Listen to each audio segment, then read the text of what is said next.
ಮಾದೇಶಪ್ಪ ಅಂತ. ಶಿರಾನಗರದ 30ನೇ number ward ನಂಬರಲ್ಲಿ ನಾನು ಒಂದು 60-40 ಸೈಟ್ ತೊಗೊಂಡಿದ್ದೆ. ಅದ್ರ ಪಕ್ಕದಲ್ಲಿ ಈಗ ಬಿಲ್ಡಿಂಗ್ ಕನ್ಸ್ಟ್ರಕ್ಷನ್ ಆಗ್ತಾಯಿದೆ. ಅದು ಎಲ್ಲ ನಿಯಮಗಳನ್ನ ಉಲ್ಲಂಘನೆ ಮಾಡಿ ಕಟ್ಟಿರ್ತಾರೆ. ಅವರು ಆ್ಯಕ್ಚುಲಿ ತೊಗೊಂಡಿರೋದು 2 ಫ್ಲೋರ್ಗೆ ಪರ್ಮಿಷನ್ನು. 7 ಫ್ಲೋರ್ ಕಟ್ಟಿದ್ದಾರೆ. ಈಗ 7 ಫ್ಲೋರ್ ಇದೆ ಅವ್ರದ್ದು. ಸೊ ಅವ್ರಿಗಾಲೇ ನಮಗೆ ಸೆಟ್ ಬ್ಯಾಕ್ ಬಿಡಬೇಕು ಅಂತ ಹೇಳಿದ್ದಾರೆ.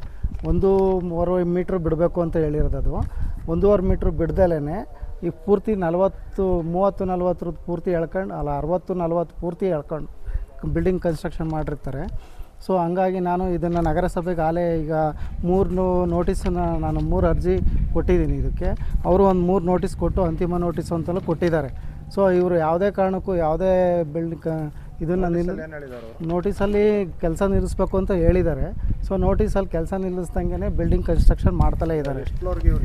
ಪರ್ಮಿಷನ್ ಕೊಟ್ಟಿರೋದು 2 ಫ್ಲೋರು ಅಷ್ಟೇ ಪರ್ಮಿಷನ್ನು. ಈಗ 7 ಫ್ಲೋರ್ ಆಗಿದೆ. 6ನೇದು ಬಿಟ್ಟು ಮೇಲ್ನೇದೊಂದು ಸೇಕ್ ತೊಗೊಂಡು 7ನೇ ಫ್ಲೋರ್ ಮಾಡಿದ್ದಾರೆ ಇವ್ರೀಗ. ಸೊ ಹಂಗಾಗಿ ನಾವು ಈಗ ಮುನ್ಸಿಪಲಲ್ಲಿ ಪರ್ಮಿಷನ್ ಇದನ್ನು ಅರ್ಜಿ ಹಾಕಿ ಕೇಳಿದ್ದೀವಿ. ಸೊ ಆದ್ರೂ ಅವ್ರು ಯಾವುದೇ ಕಾರಣಕ್ಕೂ ನೋಟಿಸ್ ಕೊಟ್ಟು ಸುಮ್ಮನಾಗಿದ್ದಾರೆ.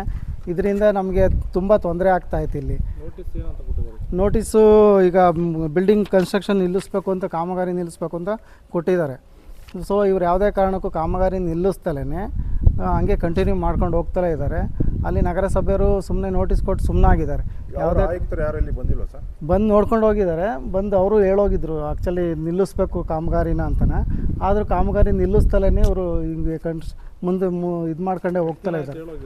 ಈಗಾಗಲೇ 4-5 ತಿಂಗಳಾಗ್ತಾ ಬಂತು, ನಡೀತಲೇ ಇತ್ತು. ಆಲೇ ಇನ್ನು ಮತ್ತೇನೋ 2ನೇ ನೋಟಿಸ್ ಕೊಟ್ಟು ಅವ್ರು ಅಂತಿಮ ನೋಟಿಸನ್ನು ಮೊನ್ನೆ ಜನವರಿನಲ್ಲಿ ಕೊಟ್ಟಿದ್ದಾರೆ ಸರ್. ಹೌದು. ಹಂಗಾಗಿ ನಮಗೆ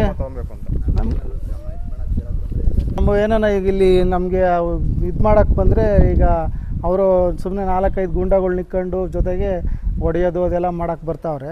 ಸೊ ಹಂಗಾಗಿ ನಾವು ಇಲ್ಲಿ ನಿರ್ಗತಿಕರಾಗಿ ನಾವು ಏನು ನ್ಯಾಯ ಕೇಳೋದೇ ಇದು ಮಾಡೋಂಗೆ ಮಾಡಿದ್ದಾರೆ. ತಪ್ಪಾಗಿದೆ. ನ್ಯಾಯ ಕೇಳೋದೇ ನಾವು ತಪ್ಪಾಗೈತೆ. ಸೊ ಹಂಗಾಗಿ ಅಧಿಕಾರಿಗಳು ಯಾವುದೇ ಕಾರಣಕ್ಕೂ ಇದನ್ನು ಸ್ವಲ್ಪ ಇದು ಮಾಡಬೇಕು ಅಂತ ನಾನು ನಿಮ್ಮಲ್ಲಿ ಕೇಳ್ಕೊಳ್ತೀನಿ. ಇದನ್ನು ನಾವು ನಗರಸಭೆಗೆ ಕೊಟ್ಟು ಆಲೇ 2-3 ಸರಿನೂ 4ನೇ ಸರಿನೂ ಕೊಟ್ಟಿದ್ದೀವಿ. ಹಂಗಾಗಿ ನಗರಸಭೆ ಅಧಿಕಾರಿಗಳು ಬಂದು ಹೇಳಿದ್ರು ಅವ್ರೇನು ಕ್ರಮ ಕೈಗೊಳ್ಳದಿದ್ದರಿಂದ ನಾನು ಮಾನ್ಯ ಜಿಲ್ಲಾಧಿಕಾರಿಗಳ ಹತ್ರ ಇದೊಂದು ಈ ಕಡೆ ಗಮನ ಹರಿಸಿ ನಮಗೆ ಕಾನೂನು ಕ್ರಮ ಕೈಗೊಳ್ಳಬೇಕು ಅಂತ ಈ ಮೂಲಕ ಮೀಡಿಯಾ ಮುಖಾಂತರ ಅವ್ರನ್ನ ವಿನಂತಿಸ್ಕೊಳ್ತೀನಿ ಸರ್.